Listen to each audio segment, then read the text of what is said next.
Welcome to the Wealthy in Pajamas podcast, where it's not all about the money, but it's not about the money.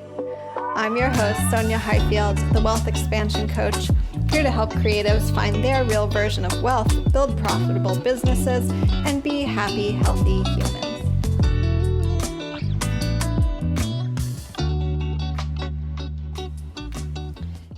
Hey everyone, welcome to today's episode of Wealthy in Pajamas, in our PJs. I am so excited to introduce you to, if you don't know her already, or just bring her to you in a more, more intimate way, but just in this in this unique conversation that we're going to have, the amazing and talented and multi-passionate Ruby Warrington. Hi, Sonya. Thanks for having me. I'm so excited to have you here. And for those who don't know you, I am going to read your bio so that everyone can be super impressed with you and get to know a little bit about you before we dive into our wild, weird, and wealthy conversation today. So Ruby Warrington is the creator, of the term sober curious and author of the 2018 book and a million download podcast of the same name.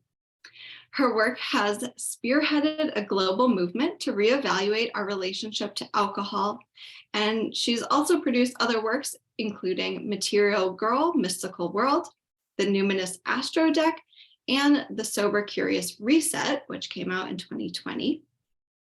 Ruby has 20 plus years of experience as a lifestyle journalist and editor, and she is also known as an astute culture commentator and true thought leader. Ruby is also the founder of self-publishing incubator Numinous Books, and her new book, Women Without Kids, is now available or about to be available. About to be available, depending when this comes out. The pub date is March 28th. Yeah.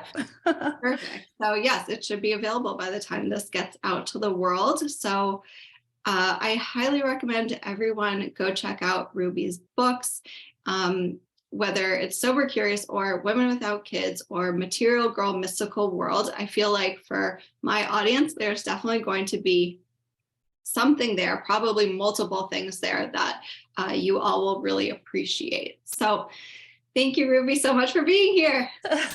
Thanks again. Whenever someone reads my bio, I'm like, yeah, there's kind of a lot. Yeah.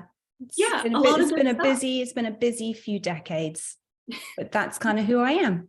Yeah, I think it's hard when we've done so many things and we're constantly doing so many things to kind of take a moment to be like, oh yeah, I actually have accomplished a lot, not just, started a lot of projects, but like I really have accomplished a lot. And it's always kind of nice to take that moment to just, hear what you've done.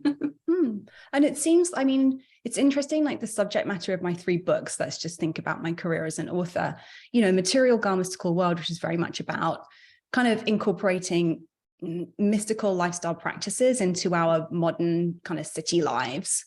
Yeah. Then Sober Curious, which is obviously very specifically about reevaluating our relationship to alcohol. And then Women Without Kids, which is really looking at it's looking at all the factors that have been impacting the global drop-off in the birth rate, but through my own very personal experience of never wanting to be a mom and always feeling very other in that.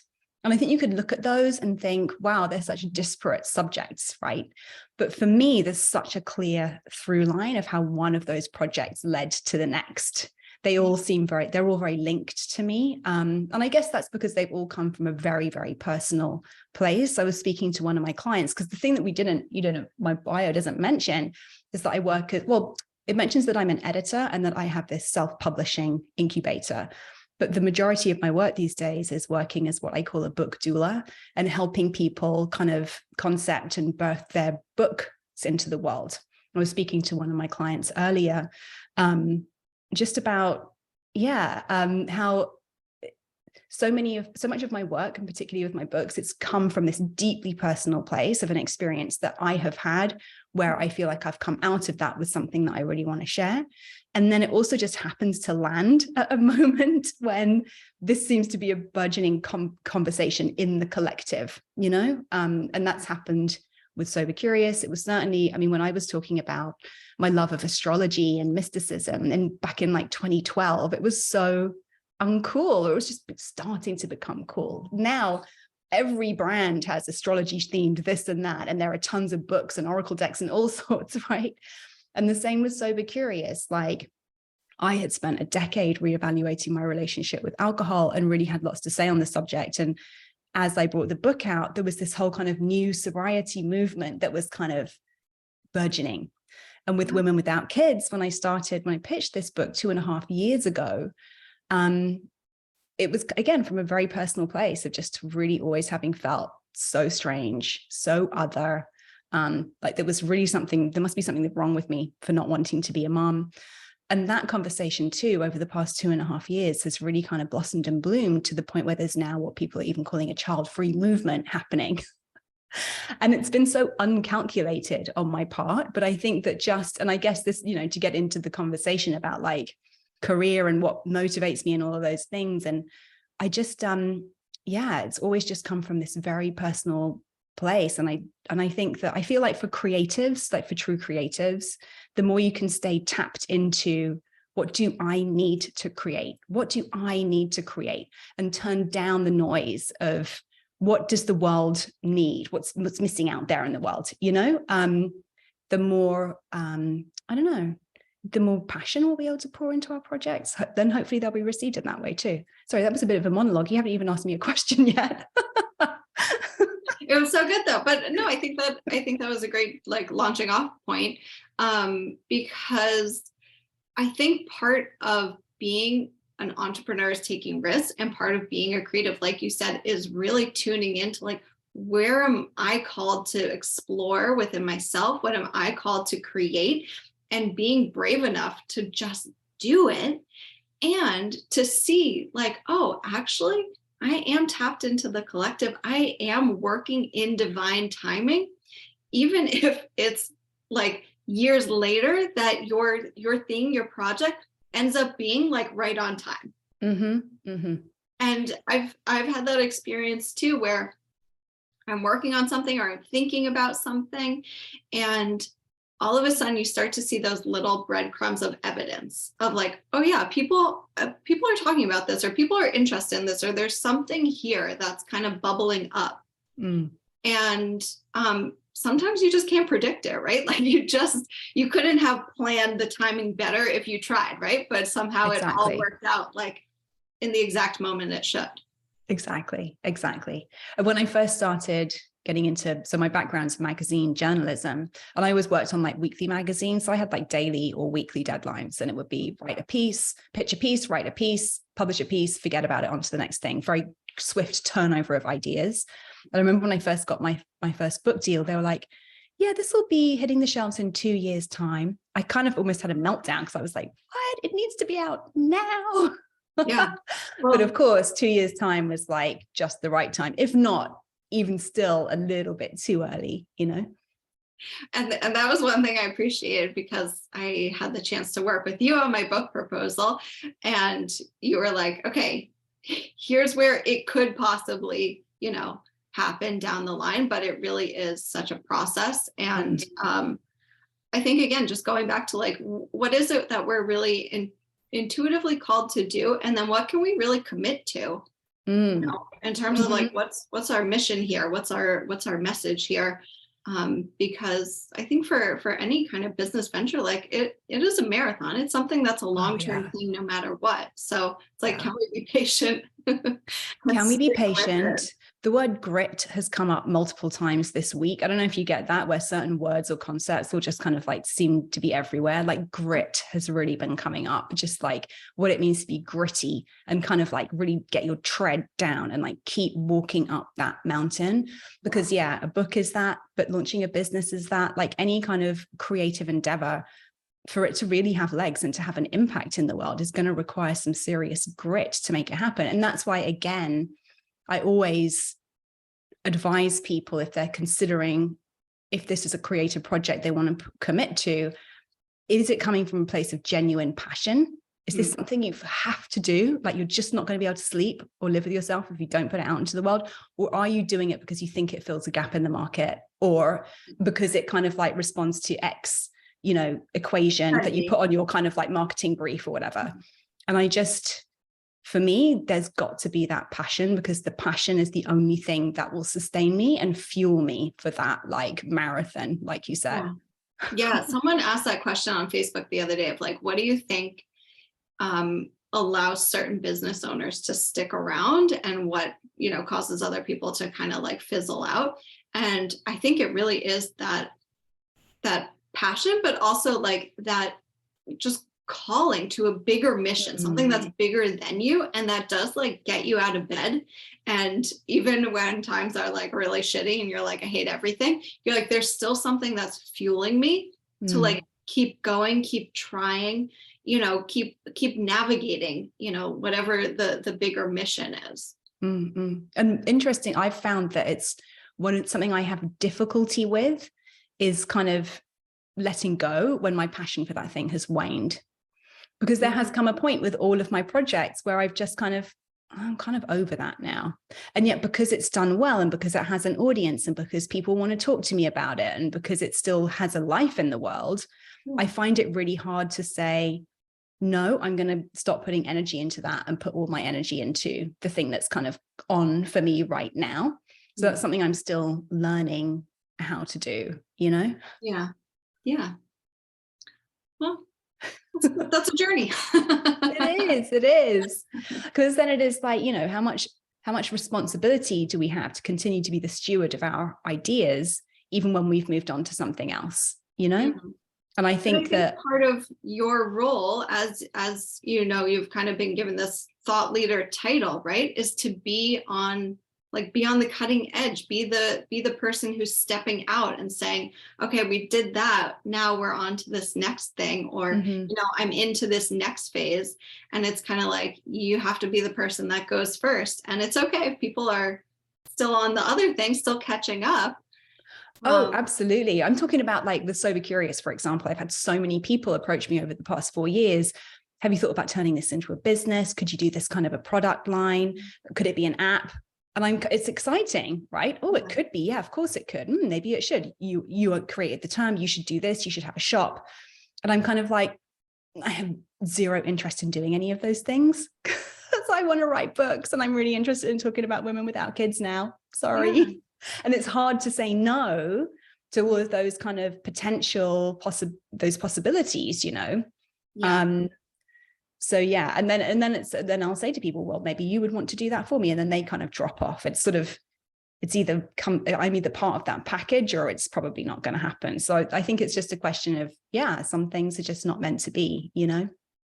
Yeah. And there's like limited ways that we can be successful in the world, right? And so totally, like tuning in and being able to, you know, self-identify like what you want to be committed to, what you want to give your energy to, like that's fine. You know, we all have to make those choices. And sometimes it's like the faster you can say no to things, right? The easier it is to actually move forward and give your time and energy to those things that are like, yeah, I just keep saying calling you, but I feel like that's how it feels though. It is how it feels. Like there's something beckoning, come over here, it's over here. And like, that's the thing to be channeling your energy into. Yes. So get faster at saying no to what doesn't feel like an absolutely aligned yes. That's good advice. I shall be taking it. We'll take that one down.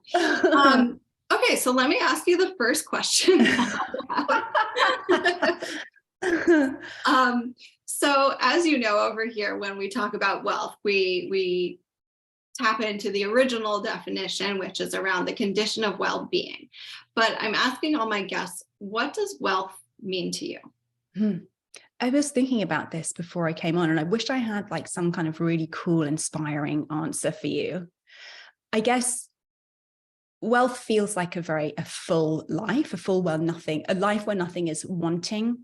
It makes me think of a well being full, like something is welling, it's welling up, it's kind of full to almost overflowing. So abundance, I suppose. And for me, that does include financial wealth. It does include financial abundance. And I sort of, partly it's because, you know, I grew up in a family or a home environment where there wasn't really enough, that we were always kind of like on the edge. There was always a lot of anxiety about whether there was going to be enough money that month to pay the bills. And it's one of my biggest sources of anxiety still, worrying about there not being enough money. So it's kind of hard for me to feel well unless I have enough money to pay my bills and a bit of a buffer. Like, it's just really hard for me to relax and sleep at night without that in place. And so, yeah, that's in the past, I would say 5 years, coming to that realization and accepting that about myself has meant that I have kind of, I've pivoted a bit. I've said no to some things. I've turned up the volume on other things in my life to create that for myself. And that's been an important part of having wealth, you know, and I appreciate I'm saying that from a place of privilege as well, where I've been able to have access to the education, the network, even the self-belief to be able to kind of like make that happen for myself. And I'm so grateful that I have been able to make it happen for myself. And I suppose my project this year, as I'm kind of, you know, moving through my middle 40s now with no retirement savings in place, having been working for myself for the past 12 years or so, has been to commit to that as part of my wealth planning going forwards, just so that I'm, creating that kind of financial security for myself. And again, I'm incredibly grateful that I've been able to create a working life and a career where I can work for myself, doing the thing that I love on my own schedule, and still have enough financial abundance to be able to start investing in my retirement. To me, that is just like a hell yes, you did good. You know, I'm feeling, I'm really proud of myself for having got to this place. Yeah, thank you for sharing that. I think that's such a great answer and a very honest answer. And I think for so many of us who have been working for ourselves, or have recently started working for ourselves, like, that's a very real conundrum to figure out, how do I make enough money to like sustain my life and also put money into savings, like figure out what even kind of retirement fund should I have, right? And I think it's really an important thing that I found often gets left out of like the big money coaching conversation is like, you don't just need to create the money one time. It's like, we also need to really plan ahead. And that is challenging. And also like, we haven't necessarily been given the tools or the education or like even just the mindset around how to think about, you know, all these different pockets of money that we need to be looking at. So that's a great answer. And in the intro for my podcast here, it says it's not all about the money, but it's not about the money. That's exactly right. Yes. So like we all need the money. And I think it's really important. Like, that's one thing that I love to bring to my clients is, okay, when we're checking in on your money stuff, how are we looking at the making and the saving and the spending and the investing and really like all of those pieces? And like, you don't have to be perfect at it, but I think sometimes it gets kind of lost in this whole big, you know, build a business, build multi six figures, all that stuff. It's kind of like, but also what happens when you want to stop working one day? Right. And it just blows my mind that we don't get taught about this at school. Like, it's just such an important part of life that like, I can't believe I wasn't given schooling on this. And then, you know, neither of my parents being particularly kind of financially savvy, I didn't really kind of get any guidance from them in that area as well. And honestly, it was only after I turned 40 something in my early 40s, I had this moment of like, wait, you mean my retirement plan can't be just like write a bestseller one day? Do you know what I mean? It's like, that's not a practical plan. So it felt kind of boring and kind of like, gritty again, to kind of like sit down and be real about it. But what I've realized is I had finally reached a place about 2-3 years ago where I was actually earning more than I needed to just kind of like pay my way every month. And so I was accumulating some savings and it felt great. And I could like splash out occasionally, not feel bad about it. And it was really cool. But then I started feeling that, and I started noticing there was a lot of anxiety around any time I was going to spend any money. And I realized it's because I wasn't saving. And that if I actually started prioritizing my savings, putting my retirement funds away as the first thing I do every month, that would then free up all of the rest of my income to be spent now without me having to worry about it. So that was a massive like reframe for me that I'm finally now this year gonna start implementing. Yeah. I love it. I love it. You know what? Like, it's never too late to start. And I think, again, just it's so helpful to hear. I mean, you know, like I think of you as very successful, and it's so helpful to just be like, oh yeah, like just because you've had a bestseller, just because you have multiple businesses, doesn't mean that all of a sudden you're magically perfect with money, or you know exactly how to manage it, or even that like all of your bad habits just go away. No. And yeah, I think this is like the beautiful part of, you know, working with our money stories is like, yeah, we get to evolve, and there's no like a magical moment. Like I think so many people think that there's going to be this magical moment where you don't have to worry about money anymore. Yeah. And I think what I have seen from, you know, the millionaire business owners I know and people I know personally and the, you know, billionaires out there is like, the more money you have, actually, it's because the more you looked at it, the more you were not necessarily worried about it, but aware of it, you know, keeping track of it, like having conversations around money. You know, it's not you make a certain amount and then you don't worry about it. It's like actually you make more money because you're willing to look at the money. Exactly. And to kind of have it as a priority. And I think, you know, I as well, my parents are both quite artistic and really value creativity, and never really placed much importance on kind of, you know, ticking the boxes or kind of like pursuing a certain career path or having certain things or achieving certain things. And I got a lot from that because I didn't get pressured to pursue any kind of like a profession. I was really encouraged to pursue my passions, right?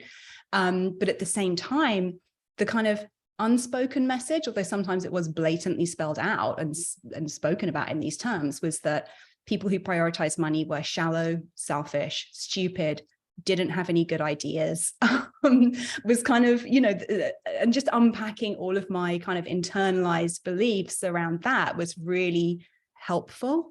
Because I wasn't aware of how much how much my perception of people who prioritized money and finance, how negative that was, you know, and how detrimental that had been to me being able to actually create some genuine financial stability for myself. Yes, totally. I think so many people have that same story, same mindset. I think it's so common. And what's so cool is I think seeing more and more, you know, women that are making lots of money and being able to change the narrative and be like, guess what? I am, you know, eco-friendly. Like I'm very socially conscious. Like you know, I am a creative person, right? Like I give back and I am not a disconnected asshole. Like Totally. You know? Totally. Mackenzie Scott is like my kind of money spirit animal. Do you know who she is? Like Jeff Bezos' ex-wife. Oh, okay. Yeah. So they divorced, I think maybe like 2020 or something. She was entitled to 50% of the value of Amazon because they had got married before he'd started the company and they had no prenup or anything. But I think she negotiated like 20% or something. Anyway, she came out of it a multi-billionaire and basically then just gave most of it away almost immediately. And it was like, that is the biggest kind of FU to Bezos hoarding his billions that I've ever seen. I'm like, yes, good for you. Exactly. Yeah. Yeah. Right. What a power move. I love it. Such a power move. Okay. So I want to go back a little bit because I want you to tell people how you came to be doing what you're doing. And also because you have had all these kind of evolutions of your business and where you started from. So tell people, how did you end up here where you're a multi-author and book doula and podcaster and speaker and like astrology journalist queen? Well, I mean, it's a long journey. kind of old now, but I studied journalism, like fashion journalism at college, and began working in magazines almost immediately. Well, immediately as I graduated, my college tutor started commissioning me to write for a magazine that he was consulting for at the time. And then I kind of, I worked in multiple different magazines and papers and supplements in London, until I moved to America in 2012, and at which point I went freelance. And at that time, I had also had the idea for an online magazine called The Numinous, which I launched as a blog, which became a real kind of leader in what we have seen, as we were sort of just touched on earlier, in this whole kind of burgeoning interest in all things mystical and sort of modern spirituality and things like that.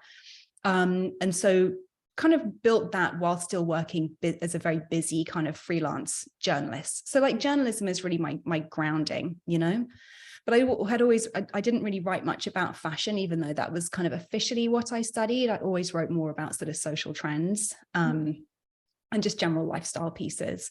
But honestly, like whoever would pay me to write for them, it was that kind of, I'll just take it. Yeah, give me the money, give me the jobs. And so, it was when it was out of the building The Numinous, which I suppose I was kind of like, I was quite an early like Instagram influencer. Like I built quite a decent following back in the day, like 2014, Yeah. And off the back of that was approached by HarperCollins about doing my first book.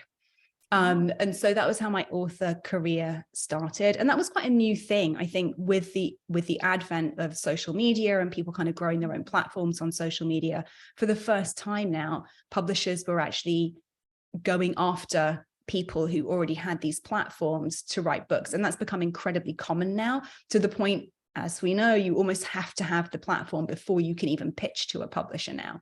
But I think there was a kind of a turning point at that moment in time, and I was lucky enough to have been working on that without that being my goal. I hadn't planned to do a book, but it just kind of came to me. So that was how my author career started.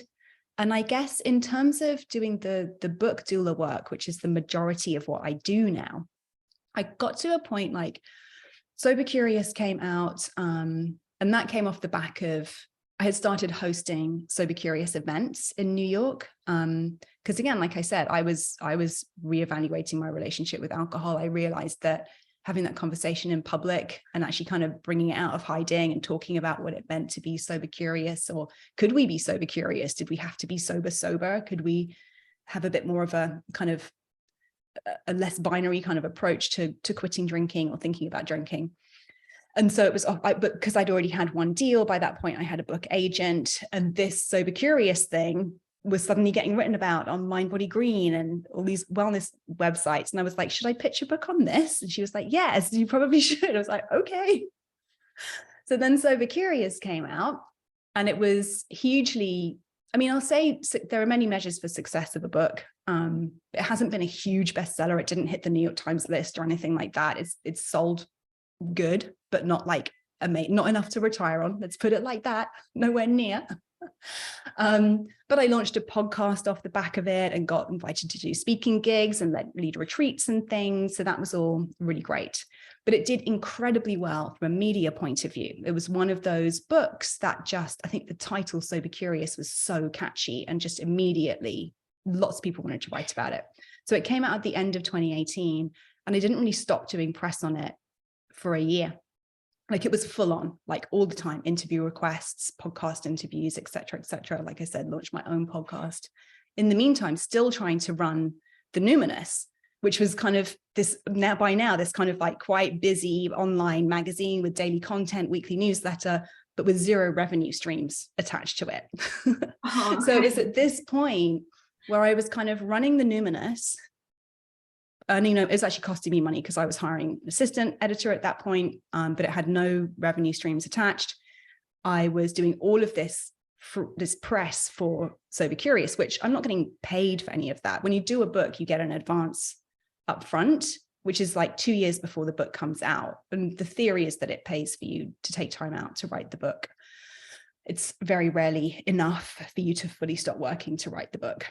Then the book comes out and you have like all of this work to do, and you're not getting paid for any of that at that point.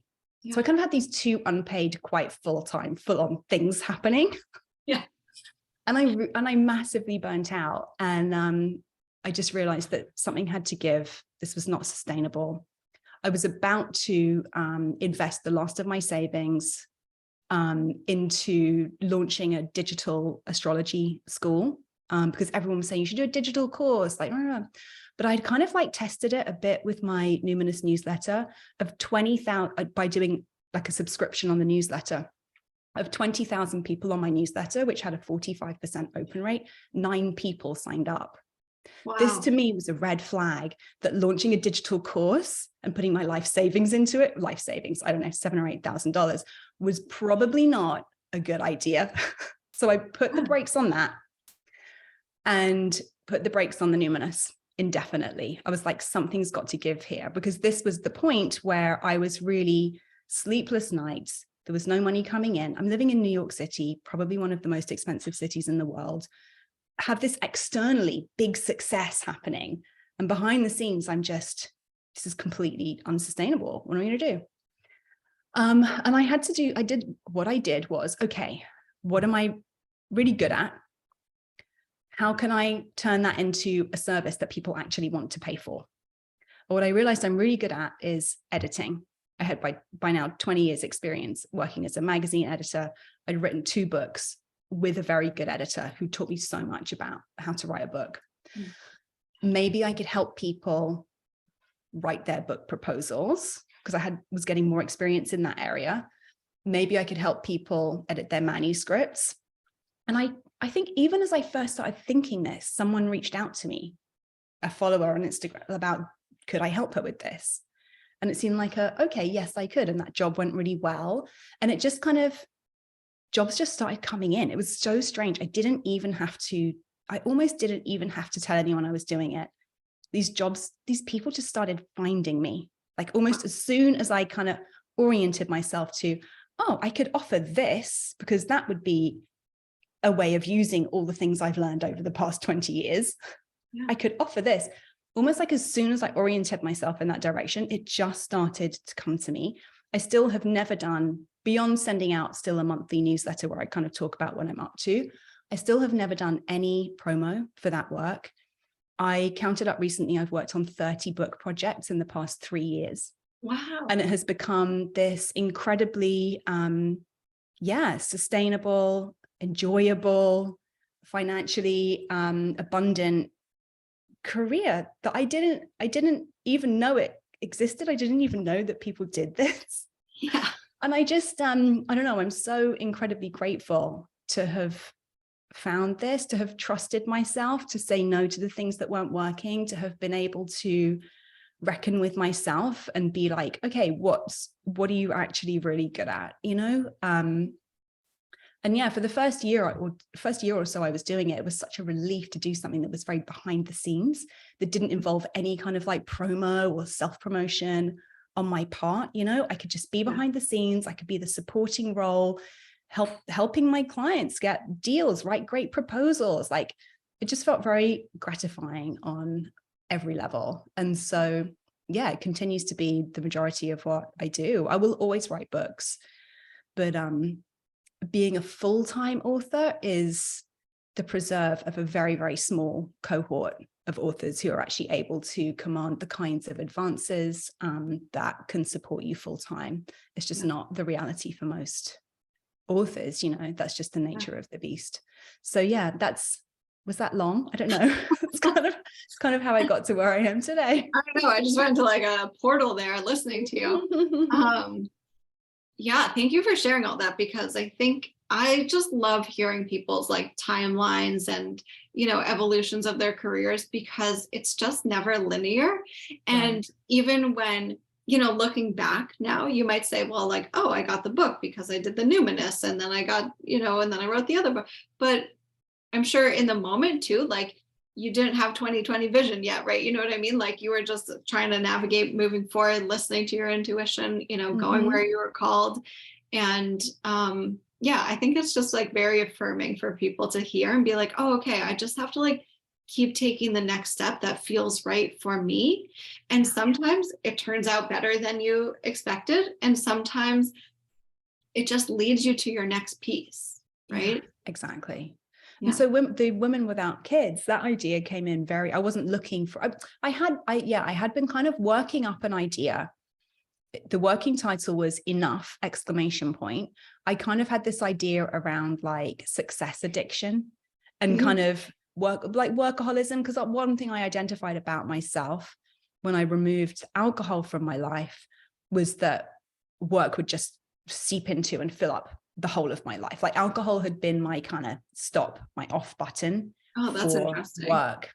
And so it was very interesting that once I removed it, it was really hard for me to kind of switch off, and identified that actually workaholism was very much connected to low self-esteem, a feeling that I needed to prove myself, and this kind of underlying anxiety around money, just always saying yes to every job because when was the next one going to come in and I needed a check, you know? Yeah. And then I kind of started looking at, this is interesting. I think there's something around like success addiction, maybe framing it as success. So I was kind of working on that idea, quite liked it. It was a bit like, how do I don't know how to frame this properly. Like, can I only really write about success addiction because I've had success? And is that really kind of like, you know, can I only say this having got to a place where I've achieved all these things I wanted? Yeah. And is that kind of relevant to the majority of people? If I was 5 years ago, yeah, I'd still want to have this success. So like, that's valid. Anyway, I kind of wasn't quite landing. And then I actually took like a 4-day vacation, and it was the first time I'd been on vacation in like 4 years, I think. And literally within 2 days of just being away from my laptop, sitting on the beach, this idea. Well, at the time it was, I'm going to say it. It was called Selfish Cunt. That was the working title for Women Without Kids. Landed. It was like, oh yes, okay, that I need to write about that. Why is it that as a woman without kids, I'm seen as a selfish cunt? And in fact, while we're here, why are those two words used against women to prevent us from feeling confident about having true autonomy over our lives, our wants, our desires, and our physical bodies? And it just felt like there was so much in that I was ready to tackle. Yeah. So, okay. I'd love to hear, as you were going about maybe each of your books or even the Numinous to begin with, but I feel like all of your projects kind of have that thread of like, they're a little outside the mainstream, right? Like they're a little pushing the edge. And so did you feel like, ooh, I'm doing something really weird, or I'm doing something like really wild and out there? And like, how did you kind of navigate that piece of it of being like, ooh, I think this is kind of weird, or other people are telling me this is maybe like too out there, too much? Like, well, what I will say is when I sent my editor, I have a freelance editor I work with. She was actually my editor in-house at HarperCollins on my first 2 books, and she left, and I still hire her as my editor. So I've been working with her on this Enough book idea. And then I sent her an email. I was like, Selfish Cunt, the revolutionary rise of women without kids. And she was emailed instantly back, best book title ever. I was like, okay, but I don't know if I can actually do a book called Selfish Cunts. I just don't know if I've got it in me. But yeah, with the Numinous, I've actually been very aware. This is a through line of my work. I was really interested in astrology, and it was seen as so woo-woo and weird and flaky and like, oh my God, eye roll. There must be something here. What with Sober Curious? Oh no, you're not sober curious. You're an alcoholic in denial. You know, with Women Without Kids, like I know how, that people have very strong opinions about women not having children. And I suppose the through line, in fact, is that I've always kind of felt, I've always felt like a bit of an outsider, you know, and a lot of the things that I've been interested in have found me kind of on the outside looking in. And actually, I think I'm really grateful to my parents for never making me kind of try and fit in, for always encouraging me to just follow the things that I was interested in, you know? And so while I've been very aware that part of the reason I've wanted to put these projects out is to normalize an interest in astrology, to normalize questioning your drinking, to normalize not having children. Like, why should these things be seen as so kind of taboo or unusual? Like, they're absolutely valid lifestyle interests, choices, like, and can actually be very beneficial to people as well, you know? Yeah. So if anything, an understanding that like something is kind of outside of the mainstream or a little bit taboo or unusual, that to me is an impetus to create a project in that area. Because I want to normalize the things that feel other, which are not hurting anybody and which can actually also be very beneficial. Yeah. Yeah. So do you feel like in allowing yourself to do those weird and wild and taboo things, do you feel like you've built communities and like found your people who also maybe feel other as well? Absolutely. And those are consistently the messages that I get on social media, email, etc. Just like, thank you so much. Finally, someone else who feels the same way I do. I feel so seen. I feel so validated. Yes, all of that is amazing. And that again is like, that just feeds the passion, I suppose, knowing that it's having this positive impact on other people who felt that outsiderishness. And I think that I've always been quite comfortable in the role of outsider, you know, and I think again, that comes down to my upbringing and how I was raised. So yeah, if I can help other people feel comfortable in being the outsider and being true to themselves versus just kind of, you know, cutting bits of themselves off to fit in and or not pursuing the things that are really of interest to them because they kind of feel a little bit too strange, then good. I hope that can be a through line in my work. Yeah. There's this quote that I can't remember who said now, but this reminds me of it. It says, what's personal is universal. Yes, I love that. Exactly. And that really applies to writing.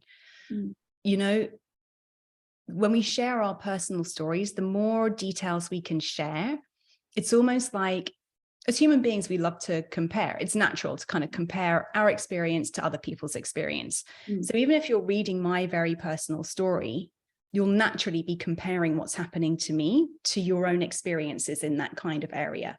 That comparison, that's kind of when comparison is healthy, because my story sort of becomes this mirror for you to look into and reflect on your own experiences in that area, you know? So yeah, the personal is universal, and it's really important when we're writing as well. That's why personal writing can be so engaging, even though we don't necessarily identify with everything that person's experienced, you know? Yeah, that's so true. And I have to say, I have been reading Sober Curious and recommending it to everyone because it really like exactly that, like reading your story and how you were engaging with alcohol, like I saw a lot of myself in that too. And I had never asked myself the question of what would life be like without alcohol? Like that had never occurred to me. And I had, you know, definitely like abused alcohol in my 20s, like really like overdid it all the time. And at a certain point, there was one New Year's where like I was so blackout drunk and I was hungover for like 2 days. And my resolution to myself was to not have any more hangovers. And that was actually the biggest thing that helped me like curb my drinking. More so than can I drink less or how much is my I was like, I don't want to have this hangover feeling in my life every weekend. And so that helped me shift my relationship with how much I was drinking. But then like in the last few years, I've drank a lot less. I think, you know, part of that's just like becoming an adult and whatever. But I just had never even contemplated the question of like, what if I actually just like don't drink? Yeah. It was such a like revolutionary thought in my brain. And I just really appreciate, you know, seeing your story. And it really is like, no, I wasn't an alcoholic. I don't identify that way. I wasn't addicted to it in maybe the traditional sense, but even you being like, okay, but we were addicted to something in the pattern, in the comfort, in the, you know, in the clutch that we were using alcohol for. And yeah, it was like, oh, that's like a totally different way of thinking about life. So Yeah, I think that is a through line of my work. And that's one of the reasons I love astrology, because once you know how to read and understand your own birth chart, by the way, I don't use astrology for kind of like prediction. I don't like the very kind of, specific descriptions of each sign. Like I like birth chart astrology, where a true understanding of your whole birth chart can give you so many insights into who you are, why you respond, why you act the way you do, why you're interested in the things you are, where your passions are, where your limitations are. Just such valuable information. I've had so many aha moments about myself and my life just looking at my birth chart. That ultimately, and I think what you just described too, I like for my work to give people permission to question and permission to see things differently in ways that might be, there might be some disapproval. They might have felt limited or it's not okay. I'm like, no, you get to do life your way. Yeah. You definitely get to ask the questions, whether or not you follow through with them or not is another thing. But like, you get to question, like, does it have to be this way? And I think that's the question. That's like unique. That's kind of who I am as a person. That's why I went into journalism. That's a questioning career. It's a vocation based on asking questions. So like, I think that's just kind of, again, another through line. It's sort of just part of who I am. Yeah. And I have to tell people, like, I told you this, I think, when we first started working together, but like, I found you through the Numinous, and I have no idea how I initially found it, but I love those newsletters. I really got into astrology. So my dad brought me to a friend of his that gave me an astrology birth chart reading when I was in college. And at the time I was kind of like, I don't know, like all this kind of over my head, like some of it made sense, not so much. And then it was a couple of years later when I started this business, I went back and I listened to that reading, and it was like freaking everything that he had said I was like, oh my God, now it all makes sense. Right. Now I'm like doing all these things. And so I got really into astrology. And so I found you like along the way there. And I still I freaking love astrology. It's one of those tools that I go back to again and again to really understand myself and check in. And, like we were talking about at the beginning of like divine collective timing. I always am so tickled when like I launch something and I read the astrology, or, I've worked with astrologers to like pick a date for a launch, that kind of thing. And it just always blows my mind and like gives me so much, I don't know, like affirmation that like, there's some bigger energies and forces that like we are all tapped into and working with, and to have, some insight into like our own, timing of the universe, like it's so cool. It's so helpful. It's so cool and helpful. And yet it is still seen as quite woo-woo, and people definitely in more kind of intellectual, rational circles will absolutely roll their eyes. And I just, I stand by it. I stand by it as a scientific tool for self-awareness. Yes, exactly. I love it. Okay, so I have a couple more questions before we wrap up. I have another call at 3. Okay. So we'll wrap up quickly. Okay, let's do one question then. What now seems normal to you that some years ago or at the start of your career would have been like, wow, that's a wild and crazy thing that I do with my life? Public speaking, 1000%. I'm incredibly shy. I'm not incredibly shy. I'm not good in groups. And I've never been a kind of like front of house, put me on a pedestal person. I am not a performer in any way, shape, or form. But little did I know, becoming an author means becoming a public speaker. Speaking at events, speaking on panels, doing podcasts have always been okay, actually, because it's one-to-one. It doesn't feel like public, even though there's probably lots of people listening to this. Like it feels like it's just you and me having a conversation. So I've always been okay with podcasts. But yeah, getting up on a stage in front of people and orating literally used to always make me cry. I would always, no matter what I was talking about, like my throat would, my voice would break, I would choke up and I'd start crying. And it was absolutely mortifying. people used to love it. People would be like, oh, you're so human, you're so real. And I'm like, yeah, I'm actually fucking dying up here. This is hideous. Like, please take me away. Oh my God. So I actually, and I highly recommend for anyone who's had issues in this area, is started engaging with the work of woman named Gail Larson. She's in her 80s now, but she had a book called Transformational Speaking, and she does in-person retreats a couple of times a year. I think she's still doing them now. I don't know how much longer she'll do them, but she has a great, just a really good sort of, it's not even a methodology, but just a way of thinking about and approaching public speaking that's, again, a real permission slip to just be you and not worry about having a script, and just trust that you know what to say, and just kind of know your subject. And it kind of doesn't matter what comes out of your mouth, as long as you kind of say it with passion and heart and soul, like people are going to respond to it. And so working with her really, really helped me get over that. And it's actually the first time I've kind of worked with a specific coach on a specific area, because I'm quite uncoachable. I've got a lot of Aries energy in my chart, and I'm incredibly self-directed, and I kind of think I always know the best way to do things.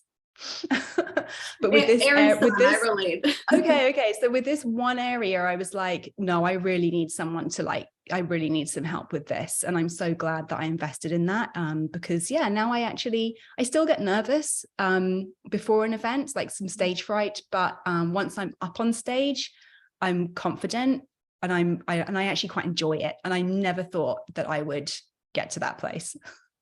That's so awesome. I love it. I'm sure a lot of people are like, okay, I need that woman's name. We'll make sure we put it in the notes. Yes. I'm actually going to have her on my Women Without Kids podcast, because she doesn't have children. And she's a great example of somebody who's really dedicated herself to her vocation, in lieu of kind of dedicating herself to raising a family. Oh, cool. Okay, so tell everyone where they can find you and stay connected with you and read all of your books.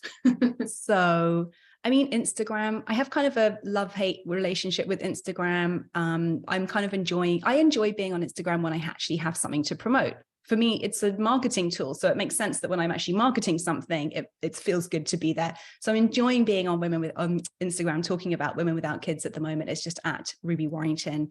And there's a bunch of links in my bio where you can sign up for my newsletter, find out about my book doula work, and check out all my books. Awesome.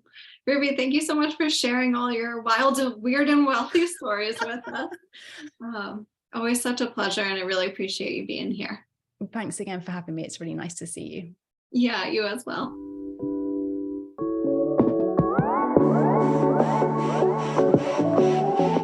Hey all, thank you so much for tuning in today. It would mean the world to me if you could subscribe, share, and leave a review so more people can learn about this work and access their true wealth. And if you'd like to continue your wealth work, please pop onto my email list so you can choose your own wealth adventure, whether that's applying for one-to-one coaching, accessing my DIY content, or staying tuned for upcoming wealth boosting programs. You can find all that at the following link, bit.ly/wealthypjs, PJS. bit.ly/wealthypjs. Join me there and let's get wealthy.